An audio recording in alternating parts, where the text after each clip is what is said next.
Bueno, en el problema 11 hay una membrana de Nafion que está equilibrada con agua y tiene una concentración de cargas negativas fijas de 1,86 molar.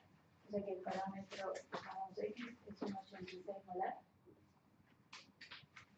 Y bueno, y el problema me pide que tome los coeficientes de actividad de los iones como 1 y desestimar la caída de presión a través de la membrana. Entonces, en el primer punto me pide calcular las concentraciones de protón y de cloruros en una membrana de Nafion que está equilibrada con ácido clorhídrico.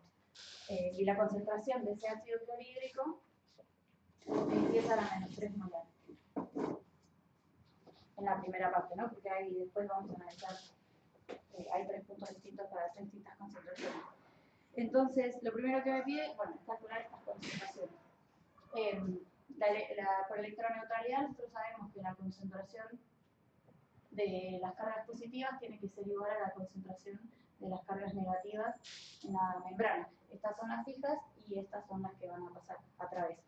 Entonces, sí, desestimando la caída de presión con los coeficientes de actividad igual a 1, esto, que es una fórmula más complicada, se puede reducir a una fórmula de este estilo.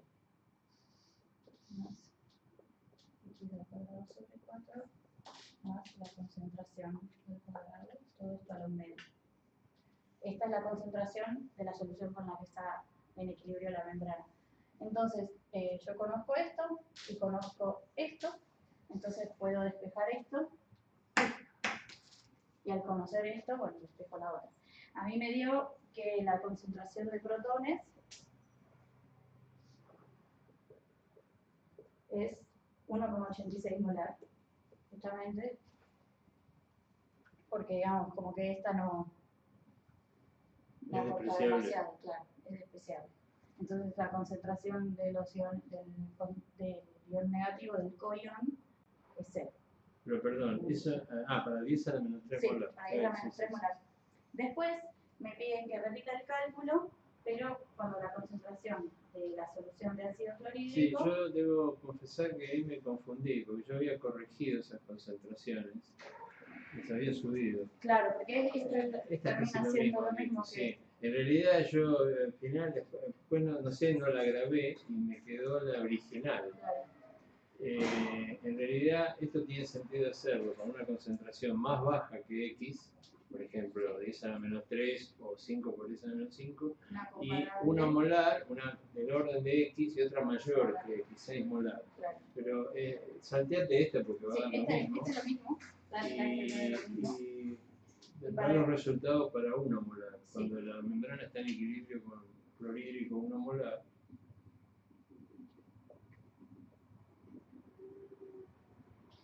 en este caso a mí me dio que la concentración del contraión es 2,29 molar y la concentración del coion es 0,43 molar. Ok, ves que ya, esto tiene que respetar esto. En una concentración 1 molar, que ya es del orden de magnitud de la cantidad de cargas fijas en la membrana, ya hay coiones, ya hay una cantidad apreciable de cloruro en la membrana, que obliga obviamente a que la concentración de protones sea mayor, ¿no? Para compensar eso. Y esa es la primera parte. Esa es la primera parte. Después en la segunda parte, para estas mismas concentraciones nos piden calcular el coeficiente de difusión, el número de transporte y la conductividad de la membrana. Sí, entonces, yo creo que podrías hacer una tabla. Ahí lo único que tienen que hacer es aplicar las fórmulas que yo les di, y lo único que tienen que saber hacer es ubicarse en qué rango en qué zona están, digamos, en qué zona de validez de cada. Por eso hacer una tabla que aparezca la concentración de clorhídrico y después D, la conductividad y el número de transporte. Así queda todo resumido en una sola tabla. HCl, vamos a analizar dos. Entonces, esto es el coeficiente de difusión, la conductividad y el número de transporte del protón. Sí, bueno, el del anión obviamente va a ser 1 menos eso, ¿no? La suma de los dos. Recuérdense que el número de transporte del contraión del de la carga fija en la membrana es 0 porque la membrana no puede moverse, no tiene posibilidad de moverse. Bueno, para una concentración de 10 a la menos 3 molar, el coeficiente de difusión va a ser igual al del coión. Por el otro no va a sumar nada porque casi no está ni presente. Esos eran los datos, ¿no? El coeficiente de difusión de cloruro y de protón. Claro. 2,03 por 10 a la menos 5 centímetros cuadrados. La unidad por arriba. Centímetro cuadrado por centímetro. Bueno, eso es lo que la primera es simplemente igual a la coeficiente de difusión del cloruro. Después, para una concentración de... Hola. ¿Qué tal? Hola. ¿Qué tal? De 1 molar, esto va a tener una expresión ya que va a depender de los dos coeficientes de difusión, además de las concentraciones de la solución y de la membrana. Escribo la expresión que usé para... No. Bueno, es una expresión que depende de los dos coeficientes de difusión de los dos iones y de las concentraciones. Esto me dio 2,5 por 10 a la menos 5 centímetro cuadrado por segundo. Después, la conductividad. ¿Podés poner ahí abajo cuánto vale el del protón? Sí. El protón, lo corté. No, ya está en la guía. Yo me, Sí, yo me la- 9,31.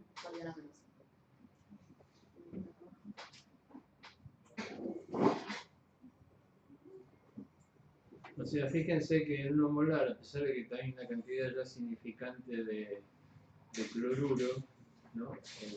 El número de transporte sigue siendo muy parecido al de cloruro, ¿no? Aunque no es 0, el número de coeficiente de difusión sigue siendo más cercano al de cloruro, Sí. que es el más lento y es el que determina la difusión de la sal como un todo, del clorhídrico como un todo.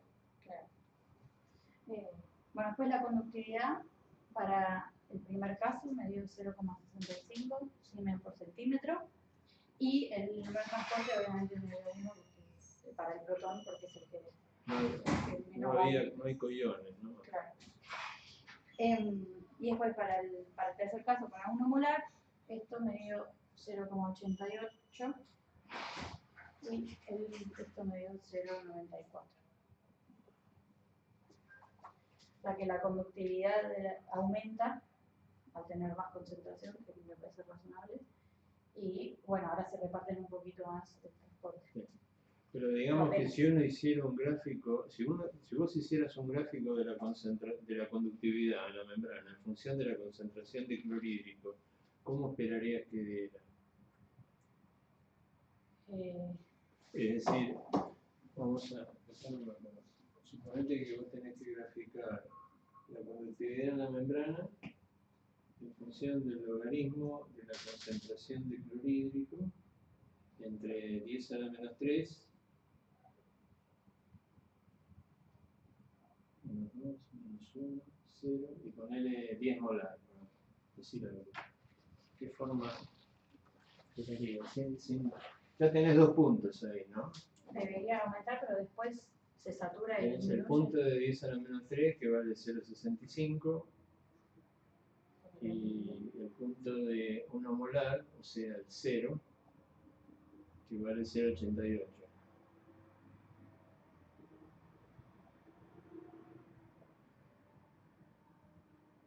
Esto estaría acá. Sí. En 10 a la menos 2, ¿vos esperás que haya cloruros? Muy poquito. O sea que va a seguir siendo la conductividad de la membrana Probablemente sea algo con protones y la misma cantidad de protones. que suba muy Recién va a empezar a subir cuando te acercas a 1. Y si vas a concentraciones más altas, la concentración de cloruro, por eso yo quería hacerlo con 6 molar, 10 molar, para que se dieran cuenta, pero no salió así. Ahora lo voy a corregir para que en el futuro lo hagamos así. Pero va a seguir subiendo, pero va a haber un límite, porque va a ser la conductividad del clorhídrico, se va a subir más o menos como la conductividad del clorhídrico. Va a subir una pendiente determinada hasta que, bueno, pero pará, hasta que se termina donde la solubilidad del clorhídrico en agua, ¿no? Claro, y queda constante. Y ahí ya no podés poner, decía, por más que no podés poner más clorhídrico, quiero decir. Así que bueno, Y el número de transporte, ¿cómo pensás que va a variar? Hasta 10, hasta cerca de 1 molar va a ser 1. Y después va a disminuir. Y si vos inundás la membrana con un clorhídrico muy concentrado, el número de transporte va a ser más o menos lo mismo que en agua. Es decir, que vas a tener, igual va a seguir siendo mayoritario el transporte de protones. O sea, va a tender al valor que tiene en una solución acuosa. Eso es más o menos el comportamiento típico. O sea, el objetivo de este problema era ver que realmente la membrana, si las concentraciones de sal son, pongamos, un factor 10 más baja que la carga fija, no hay, prácticamente no hay coiones dentro de la membrana, y lo único que hay son contraiones que balancean la carga fija.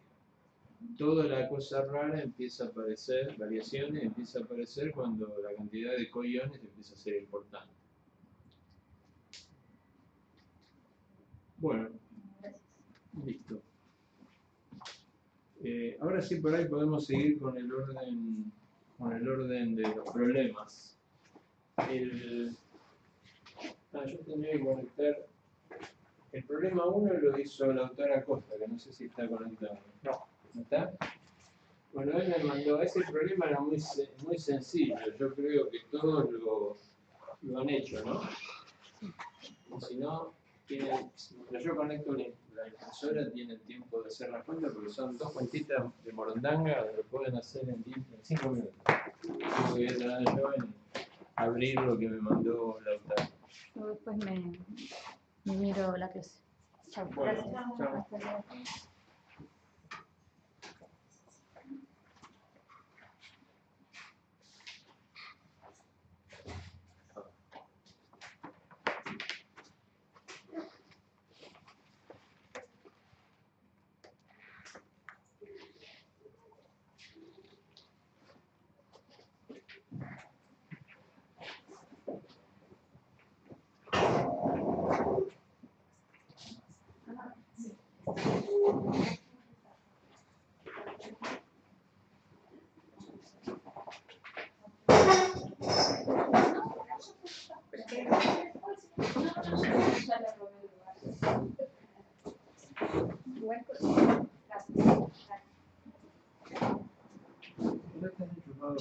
Ah, perdón. Sí.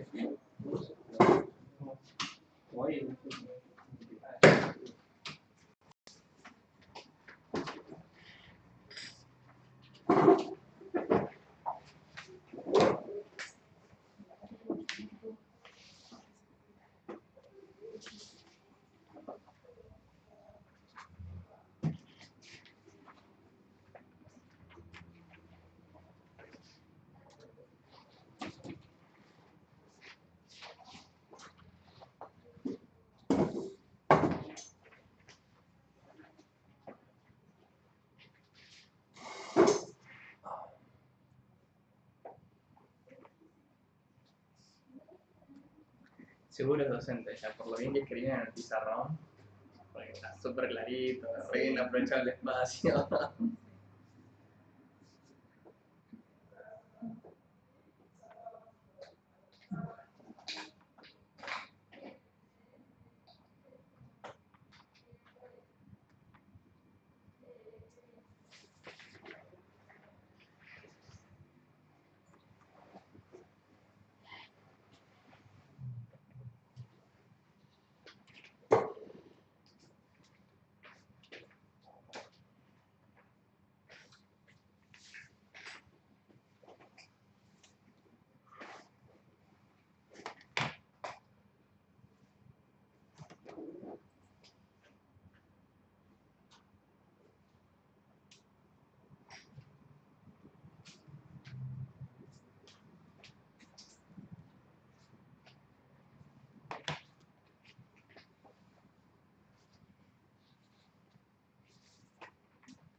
Bueno, esto es lo que me mandó Lautaro Costa, primero en el orden alfabético.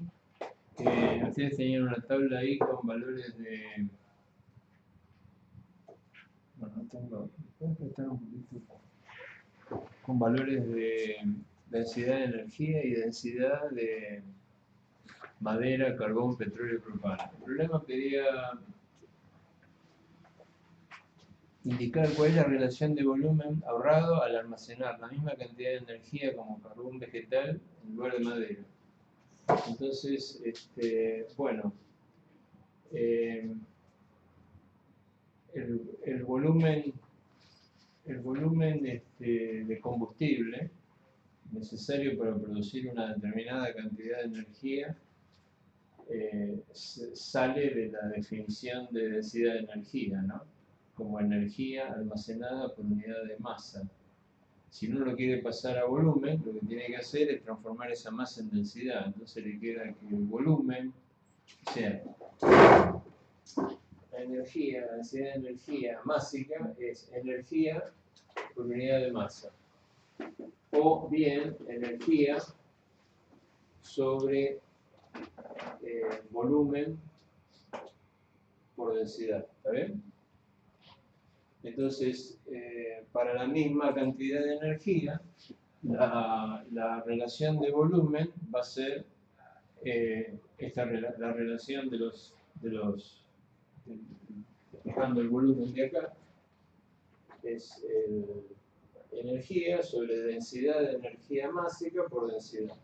Y haciendo el cociente entre carbón y madera, utilizando las correspondientes energías de carbón y de madera y las correspondientes densidades de carbón y de madera, sale la relación entre ambos volúmenes. Y esa relación indica que el volumen de carbón sobre el volumen de madera, para producir una misma cantidad de energía es alrededor de 0,15.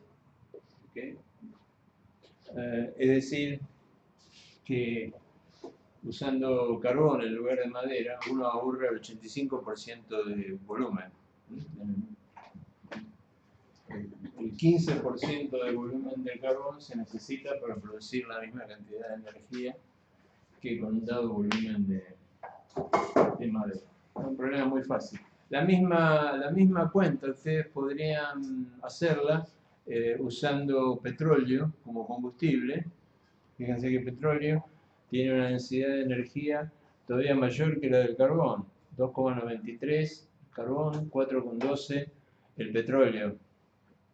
Sin embargo, la densidad del petróleo es más baja que el carbón, ¿no es cierto? Entonces, en volumen, no sé si las cosas nos estarían más o menos parejas.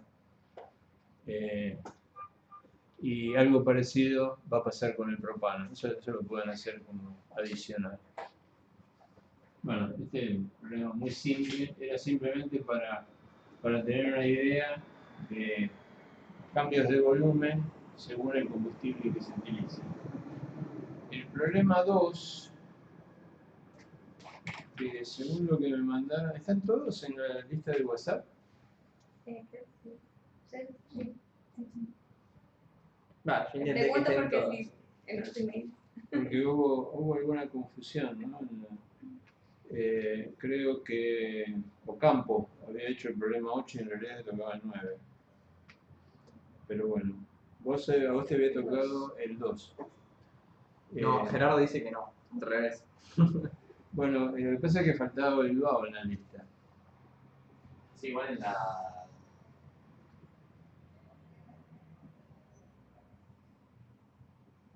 ¿Cómo?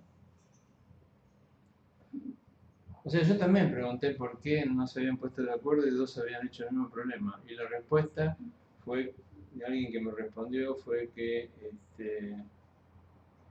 en realidad faltaba Bilbao. Entonces la lista definitiva en orden alfabético es Acosta, Angarita, Bilbao, Coppola, Sabia. No, Sabia no puede ser. No, Davia. Davia, Eso le pasa a Davia. Gavilán, Maldonado. Maldonado no lo tenía yo. No. Bueno, Yo. Porque entre eso a mí no me llegó el correo. Ah, entonces Ocampo tiene razón, él era el 8, Palacio el 9, sí, Romero el 10, Rosenblick el 11 y Ceballos el 12. Está bien. Bueno, ¿querés explicar el 12?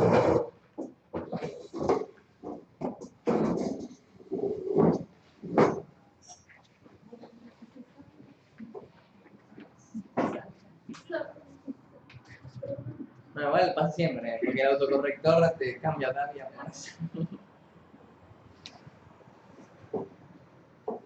Para el problema 2, la primera parte era demostrar unas expresiones para capacidad, densidad específica de energía y densidad volumétrica de energía. Para el primer caso, se muestra que la capacidad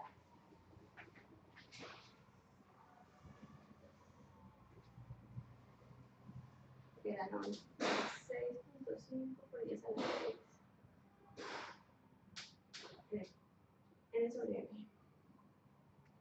Entonces, en el enunciado nos dicen que M gramos de sustancia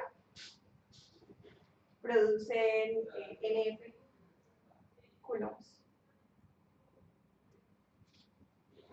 ¿Produce o almacena? Almacena, sí, cantidad de carga que puede obtenerse, sí, perdón. Entonces, si esto lo convertimos gramos, miligramos, es 1 kilogramo, se produce N por F coulombs. Entonces, la capacidad, pues dividimos N por F sobre la masa, y F es 96.500 coulombs.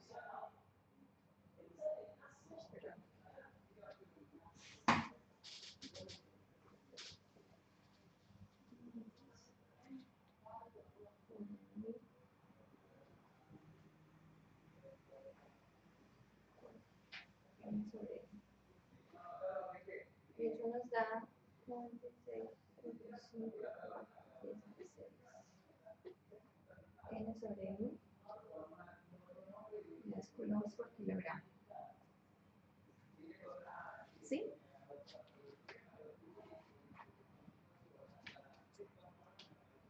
Sí. ¿Listo? No digo, ¿copiarlo para borrar? Supone que cada uno lo tiene que haber hecho. ¿Alguna duda? O sea, es simple. Sí, hacer una relación. Quería es que se viera de dónde sale ese 96,5 por 10 a la 6, ¿no? Que es simplemente por el Faraday y el pasaje de conversión de unidades de kilos, de gramos a kilos. Claro, en el segundo caso, la densidad específica de energía, se sabe que para un sistema reversible,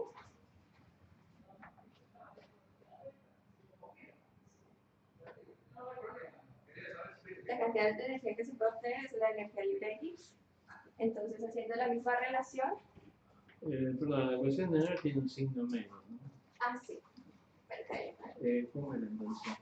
Te equivocaste un día, así que está todo bien. Me parece. Mira, No es 18, es 17. Si vos das la del 8 martes, queda 1, 2, 3, 4. Y vos empezás la 24. Sí, si vos necesitas una clase más, te puedo dejarlo en Vos decís, Selma necesito 5 clases. Pusiste Horacio de 24, pusiste de 22, puse de 24.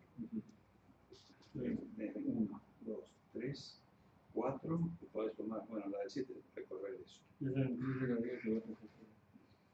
voy a estar afuera hasta el 10 de mayo, el 10 de junio. El 12 puedo hablar perfectamente.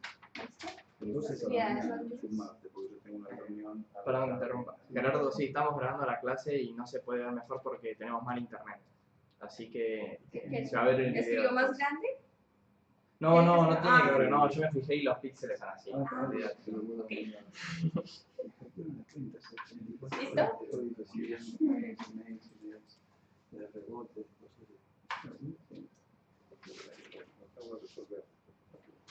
y la densidad volumétrica, entonces dicen que podría ser. Es lo mismo. Esto serían las clases. F, E sobre un volumen que está en centímetros cúbicos. 5 puedes tomarlo, podemos colocar para hacer. 1000 centímetros cúbicos. Y vos sacas los problemas. Y yo los problemas de batería los voy a dar acá. Un litro. A medida que voy dando los Entonces. problemas. Y le tomamos algunos de esos problemas. De baterías y de ser. Bueno, y después quedan los 2 seminarios al final.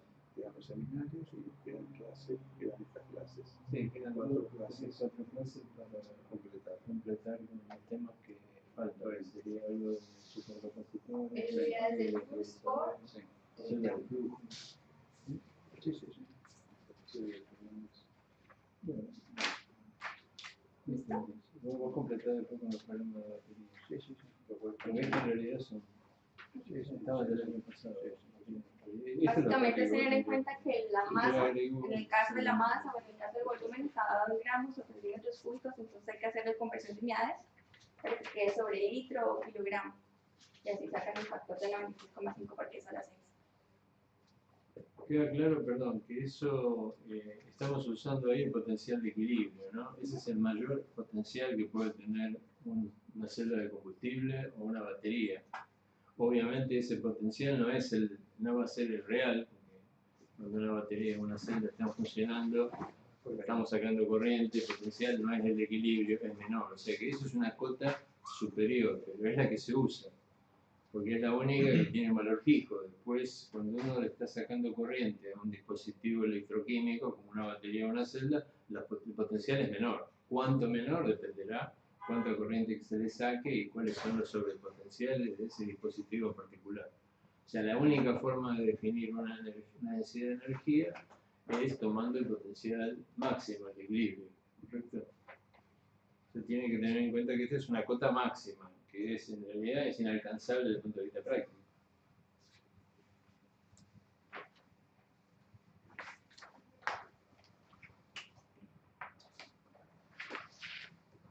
Bueno, para la segunda parte dice, calcula las densidades de energía máxima para los electrodos en unidades de kilowatt hace un ejemplo, ¿no? Son todos el de iguales, litio, ¿no? sí, todos iguales. Entonces, vamos a hacer el de litio más. ¿Listo? Entonces, en las tablas de potenciales de reducción, calculamos.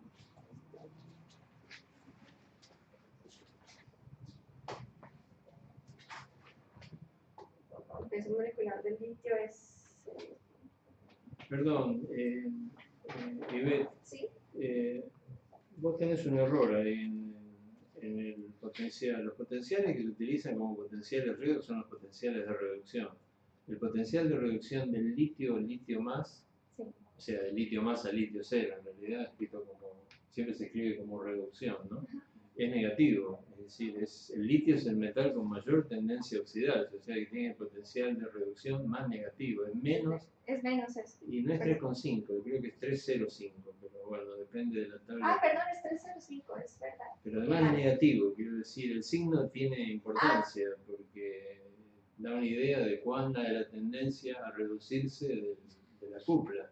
El litio no tiene tendencia a reducirse, o sea que es negativo y es el más negativo de todo.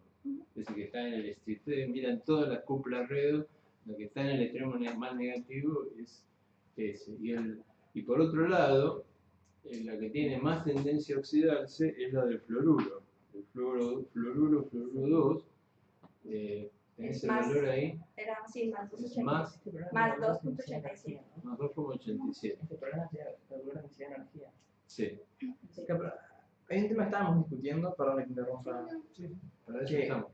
que como es una cupla, No, no obvio. tiene sentido hablar de densidad. No, bueno, tiene sentido, ese es para ese electrodo, digamos. La cantidad de energía que puede almacenar ese electrodo, litio, después cuando vos lo juntás con otra cupla para formar una pila, que es la parte C. Ah, lo pensás como electrodo. Claro. Ah, está bien. Que era lo que yo te decía, que lo tendrías que tener en cuenta en la sumatoria de los pesos moleculares y Sí, acá es una sola cupla y por lo tanto,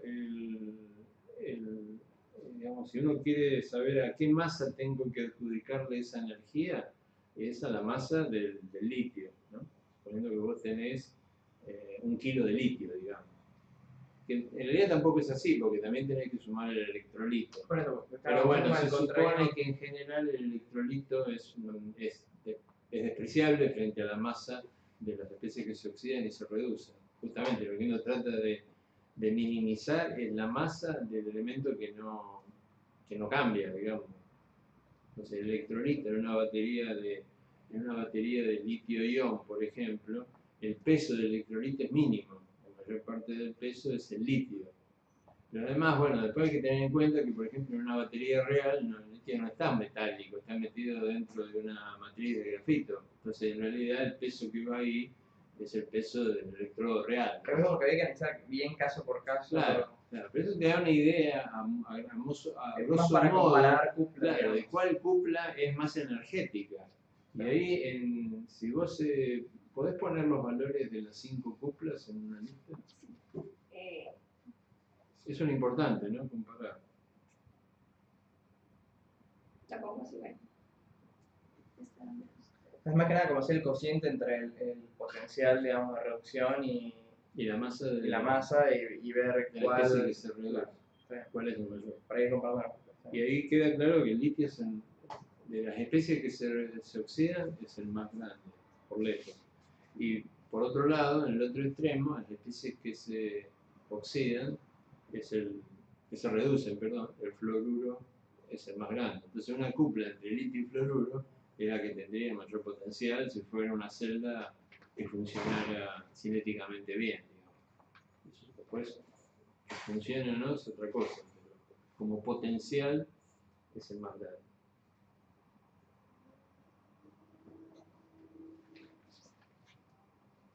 Sí, pero esos son los potenciales, ya lo vimos. Yo lo que quería es que pusieran los resultados de los. Yo pensé que me estaba diciendo que pusiera las dos. No, pero espera, no. ¿Para qué borrar todo? Tenés que volver a escribir. No, pero puedo poner los resultados de cada una de las cuplas. Sí, está bien, pero ya tenías escrita la cupla. Bueno, tenía que borrar el potencial y cambiarlo por la necesidad de energía. Eso me refería. Claro, ahí está. Esto da 5.25 kilowatt hora kilogramo. Bueno, hasta acá está hecha la expresión, ¿cierto? Falta el cambio de unidades para que nos den kilowatt hora por kilogramo. Sabemos que 3, entonces por 10 a la 6 joules por kilowatt hora. Perdón, lo único que hace falta saber es qué es un watt, ¿no? ¿Cómo está relacionado el watt con el joule? El watt es una unidad de potencia, es energía por unidad de tiempo. Un watt es un joule por segundo. Eso es lo único que hay que saber para hacer la conversión de. Yo personalmente no estoy muy acostumbrado a hacer esa unidad, entonces tuve que hacer la cuentita a mano. Sí, pero lo mismo, tú haces 1000 joules por segundo, por 3600 segundos y cada vez. Sí, no, tuve que hacer esa conversión porque no. O sea, lo que tiene que tener claro es que kilowatt es unidad de potencia, pero está multiplicado por tiempo, por hora, claro, o sea, por tiempo, es una unidad de energía, ¿ok? Claro. Bueno, obviamente para un físico sería mucho más simple usar joule, ¿para qué vamos a pasar a potencia por tiempo? Pero en la industria energética es mucho, ustedes van a ver las potencias, las energías de las pilas, está expresado siempre en watt hora, ¿ok? Tanto las chicas como las grandes, digamos. Pueden ser desde watt hora hasta kilowatt hora, pero siempre es watt hora lo que se utiliza. Es una costumbre, digamos, que tiene que ver con la práctica.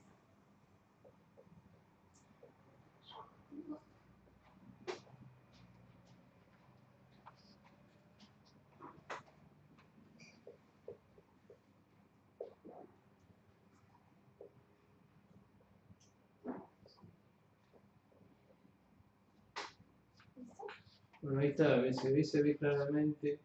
Bueno, el otro error que tenías en tu presentación es que el mercurio 2+, el ion mercúrico no existe casi en solución, es muy inestable. Lo que existe es el ion mercurioso, que es un dímero, es mercurio 2, 2+.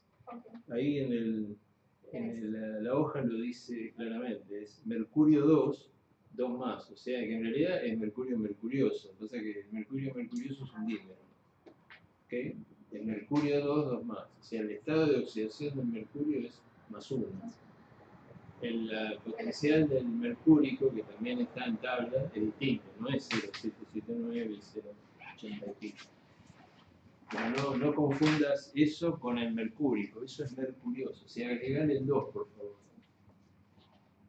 Yo tengo una duda. ¿Sí? Quería preguntar, entonces esa densidad es positiva. No, las densidades son todas positivas, porque el signo de potencial no importa. O sea, siempre cuando vos vas a armar una pila, tenés que tener un cátodo y un ánodo.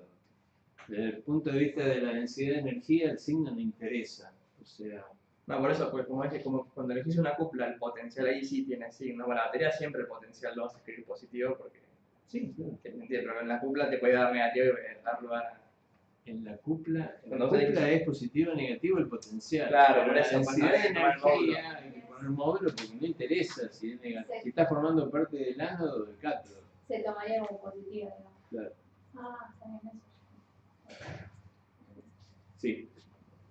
Pero, bueno, perdón, borraste, pero lo que quería ver era que justamente el litio y el fluoruro eran los electrodos que tenían por lejos mucha más densidad de energía que otras cuplas, como la plata o el magnesio, ¿no es cierto? O sea que si uno tuviera que elegir los electrodos para hacer una pila por este valor, bueno, evidentemente la pila de litio con fluoruro sería la mejor.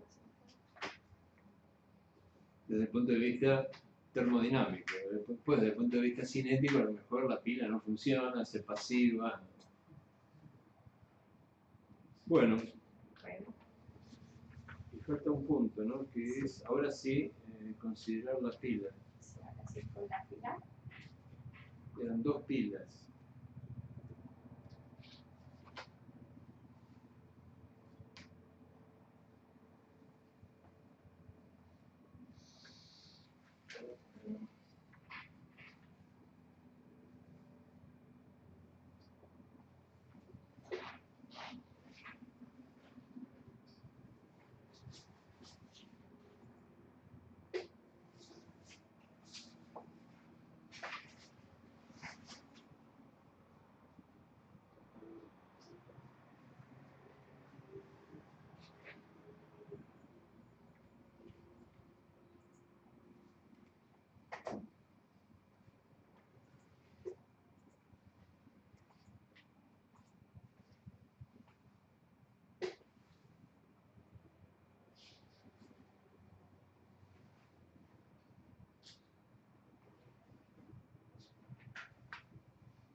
Para la pila se tienen los potenciales de cada una de las reducciones, de ecuaciones de oxidación y reducción.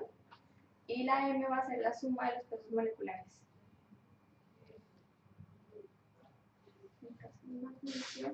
Sí, de nuevo, eso es una aproximación, ¿no? Porque lo que dijimos recién, o sea, para que eso funcione como una pila, además tiene que haber un electrolito, alguien que conduzca la carga dentro de la batería, y eso no está sumado ahí.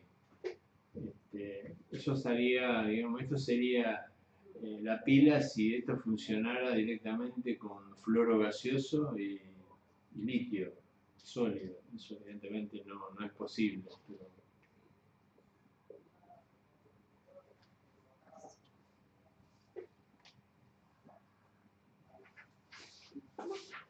Bueno. Ok. El tercero lo había mandado vos, ¿no? Es muy simple, ¿querés explicarlo?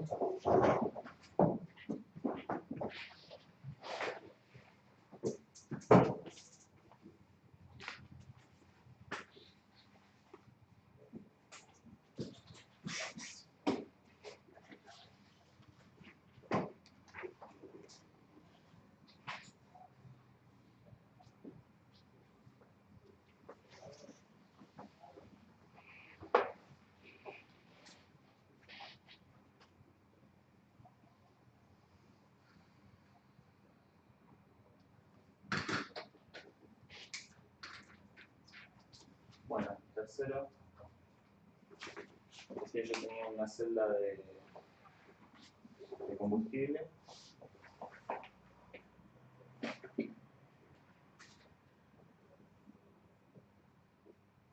Me reaccionaba hidrógeno y oxígeno para formar agua.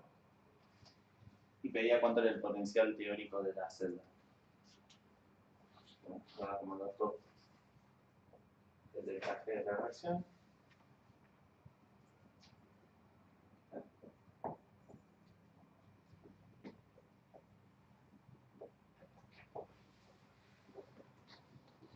Y bueno, el potencial sale por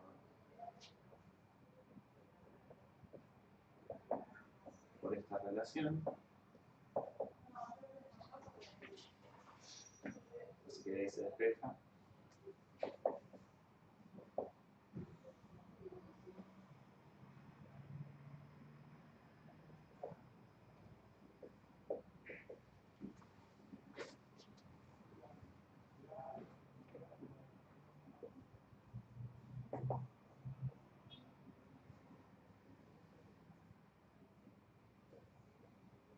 Esta reacción intercambia dos electrones.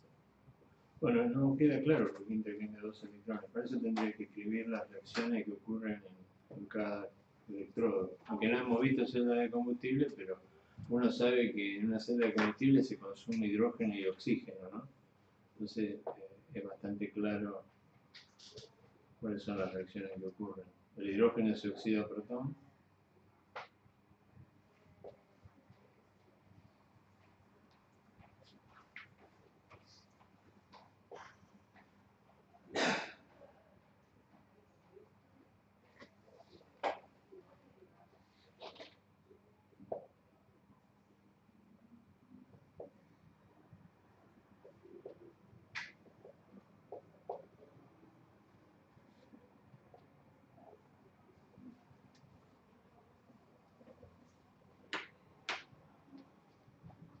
Bueno, esas son las dos semi-reacciones.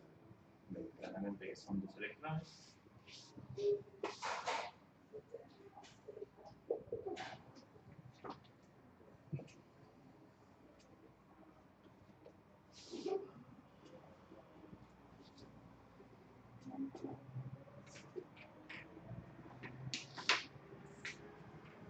O sea que si en la celda de combustible se formara agua, esto está hecho a 25 grados, porque los delta G que vos usaste es a 25 grados. Sí, y a una atmósfera también de presión de hidrógeno. presión de hidrógeno y de oxígeno. Sí, correcto. O sea, son los delta G estándar, en esas condiciones, 25 grados, una atmósfera.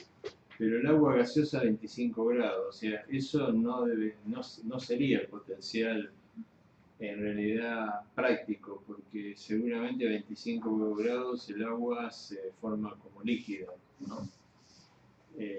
Entonces, eso estaba cuando yo di la primera teórica, estaban las tablas de cómo cambia el delta G cuando el proceso termina en agua líquida a 25 grados, ¿no? ¿Cómo te parece que se podría incluir el cambio de estado del agua? O sea, ¿cómo harías para hacer el cálculo cuando el producto final, en vez de ser agua gaseosa, es agua líquida? Esto sería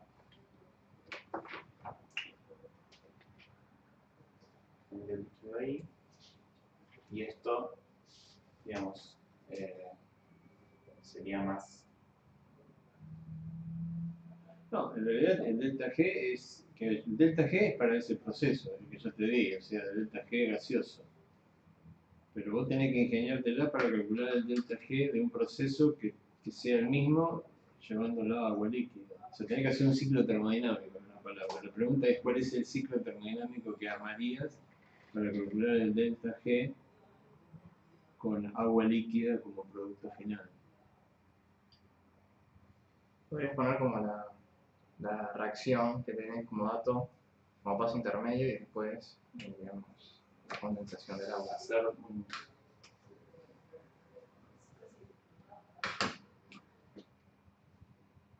No, déjalo líquido. y pones como paso intermedio que pase por gas y después la condensación del agua y te llega líquido. Y ahí tenés el delta G, ese va a ser la suma de los dos. O sea, igual yo, digamos, está bien. Yo lo dejo líquido, tendría que hacer.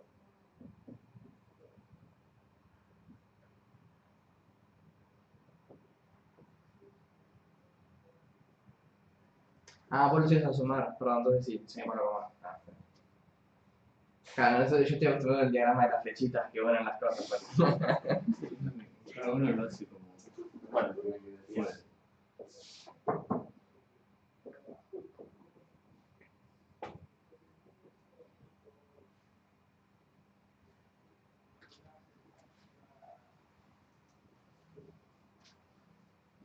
Bueno, el delta G del primer proceso es el que está como data, ¿no? El que se divide como data en el problema. Y el delta G del segundo proceso, ¿de dónde lo sacó?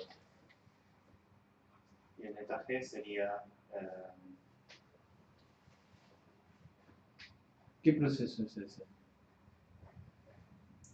Esa es la condensación. Condensación del agua. A 25 grados la condensación del agua, ¿es espontánea o no? No. Sí, sí. Sí. Sí, a 25 grados el agua es líquida, no es gaseosa. Pero no sé cómo estimarlo. Yo lo buscaré en No, una tabla. bueno, hay que buscar una tabla, pero digamos, el signo lo podés predecir. El Sí, signo va a sí. ser negativo. O sea, el delta G del proceso 1, ¿cuánto vale? Ponelo ahí al lado de la reacción. El delta G es el dato del problema.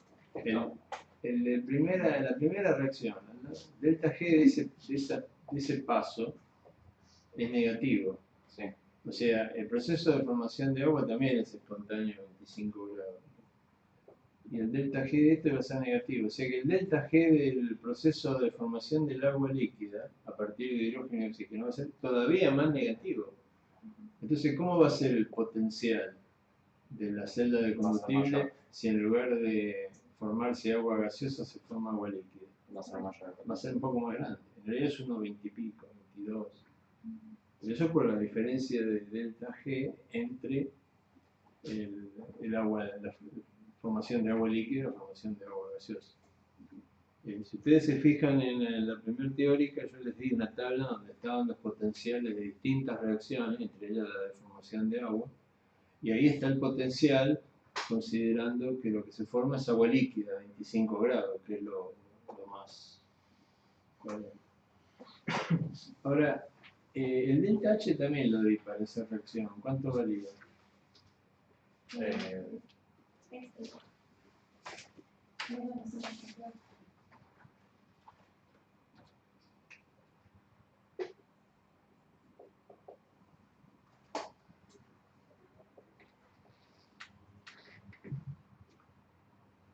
¿Cómo es entonces el delta S de ese proceso? ¿Positivo o negativo? La formación de agua.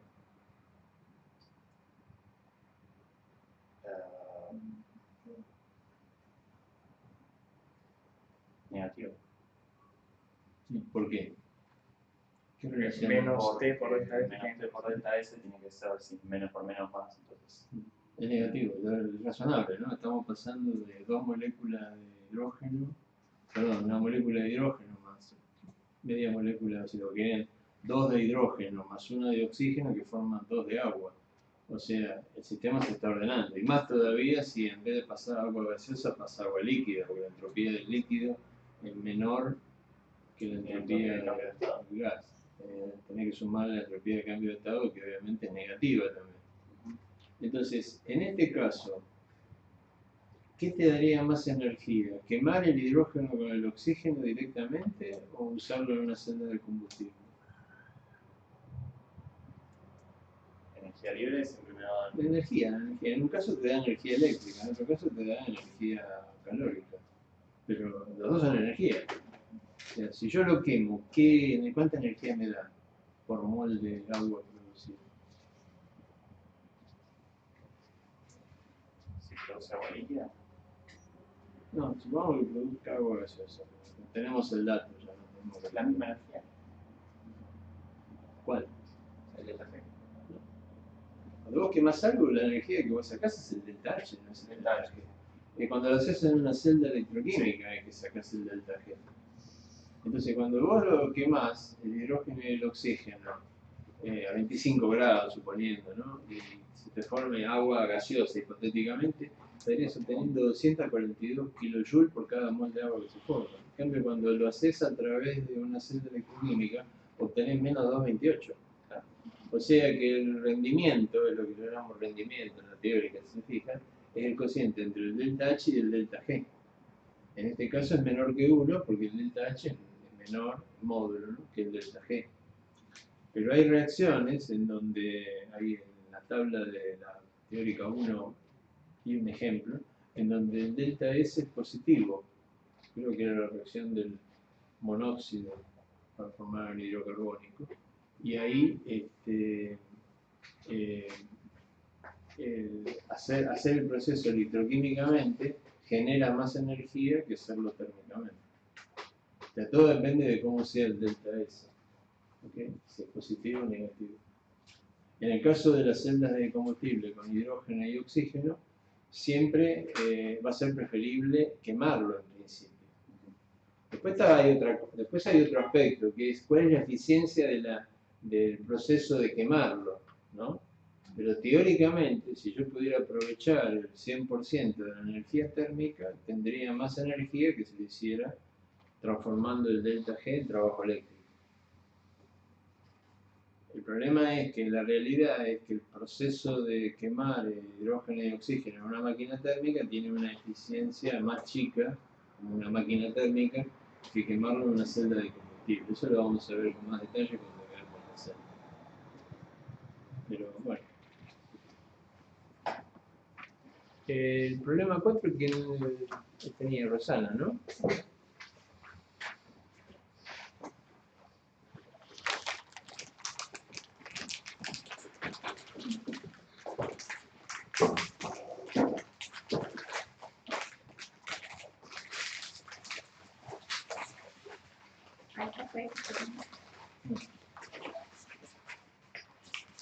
Ahora cuando termine ella hacemos un intervalo.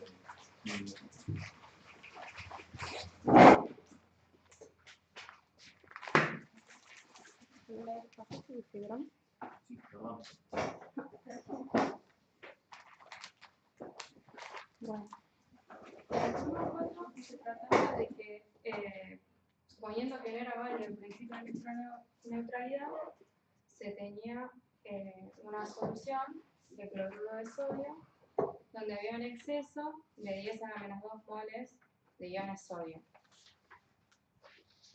Entonces se tenía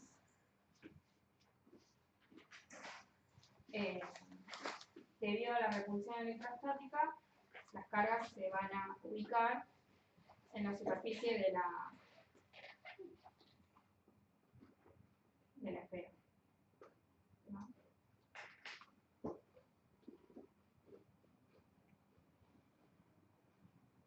Sí, para estar lo más separado posible.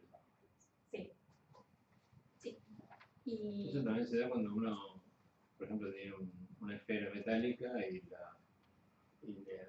la frota y produce un desbalance de carga. La carga queda sobre la superficie. Claro. Y bueno, y nos daban como dato el campo eléctrico, que bueno, la fórmula, la ley de Gauss,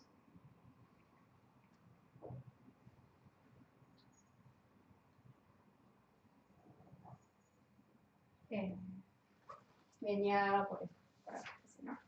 Entonces, bueno, por definición de potencial eléctrico, el potencial eléctrico es el trabajo que uno debe realizar para llevar una carga, mover una carga de un punto al otro, ¿no? Entonces, el potencial eléctrico es el trabajo de llevar una carga. Bueno, pero en forma, y a su vez el trabajo es la carga por el potencial por R.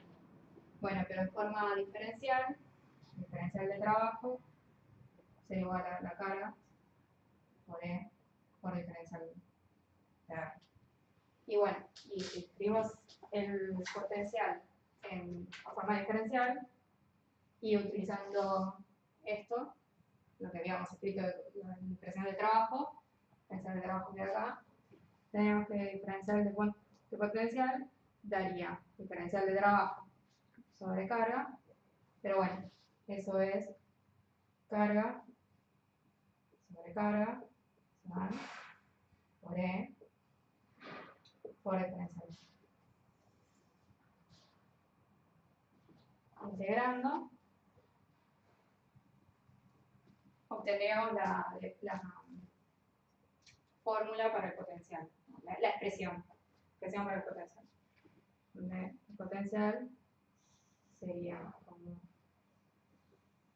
E.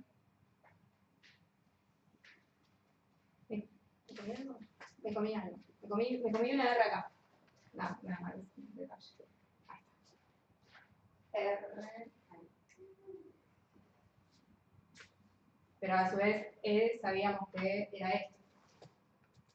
Entonces, esto es la integral de 1 sobre 4pi epsilon 0 carga al cuadrado diferencia de la R. Y va ahora sí. Integrando, queda que el voltaje va a ser 1 sobre 4pi epsilon 0 la carga o sobre A. Pero bueno, la carga también la podríamos escribir como en el número de moles. Entonces, el voltaje, hola, perdón la letra, N por F sobre 4pi menos 0 por el radio. Y bueno, escribiendo el radio en las unidades que van, porque el radio va en metro, el epsilon 0 es en Faraday sobre metro, así que metro se cancela, Faraday está en Coulomb, entonces Coulomb sobre F nos daría un voltaje. Llegamos a que tenemos que el voltaje para este caso es 86.000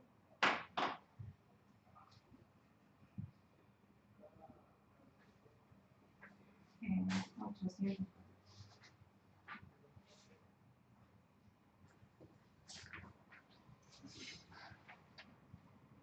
Sí, el problema está bien resuelto. El tema ahora es interpretar qué quiere decir eso, ¿no? Porque potencial S es un potencial enorme. 86.000, casi 87.000 voltios. Es un potencial que uno obviamente no ve en ningún sistema electroquímico práctico. Generalmente ve potenciales del orden de los voltios. Entonces la moraleja de este problema es la siguiente, que basta con 10 a la menos 12, una diferencia de 10 a la menos 12 mole de carga, ¿no? Que es insignificante, para producir potenciales de ese calibre.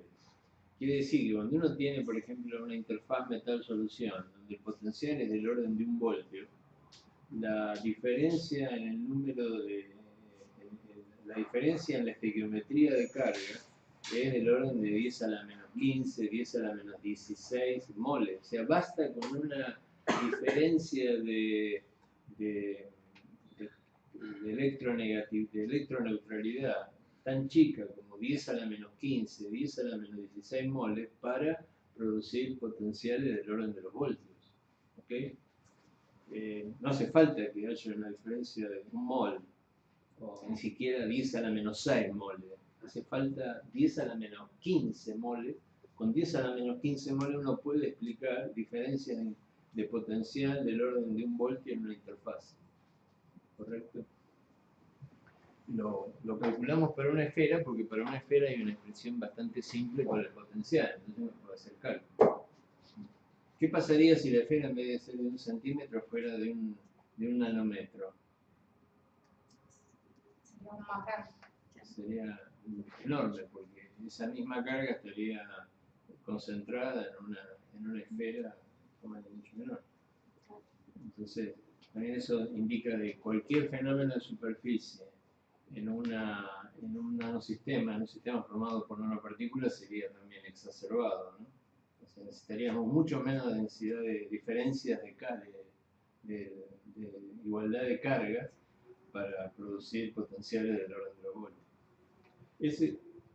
Esa es básicamente la razón por la cual pusimos este problema, ¿no? Para que vean que no es necesario que haya una diferencia de electroneutralidad abismal para producir potenciales del orden de algunos voltios.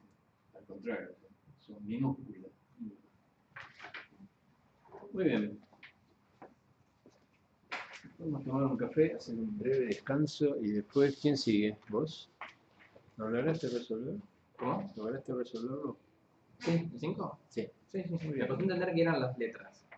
Pero después Bueno, de sí, ir está probando bien. varias cosas encontré.